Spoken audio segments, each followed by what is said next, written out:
ఉద్యోగుల సమస్యలను పరిష్కరిస్తాం.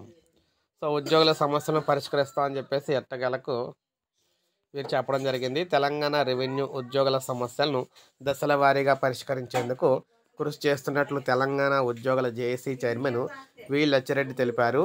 Revenue field technical staff ఇక నుంచి రెవెన్యూ సర్వీసెస్ అసోసియేషన్తో కలిసి పనిచేస్తూ ఉన్నారన్నమాట.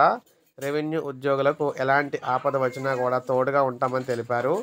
నాంపల్లిలోని CCLA కార్యాలయంలో తెలంగాణ రాష్ట్ర రెవెన్యూ ఫీల్డ్ టెక్నికల్ స్టాఫ్ రాష్ట్ర కార్యవర్గ సమావేశంలో లచ్చిరెడ్డి మాట్లాడుతూ కాంట్రాక్ట్ అవుట్సోర్సింగ్ ఉద్యోగులకు మంచి రోజులు అయితే రాబోతున్నాయని చెప్పేసి చెప్పారన్నమాట. ఈ విధంగా ఉద్యోగులందరికీ కూడా తొందరలోనే గుడ్ న్యూస్ అయితే రాబోతుందని చెప్పేసి ఈయన అయితే చెప్పడం జరిగింది. సో ఇది మనకు అప్డేట్. ఒక లైక్ చేయండి, సబ్స్క్రైబ్ చేసుకోకపోతే మన ఛానల్ సబ్స్క్రైబ్ చేసుకొని ఫాలో అవుతానండి.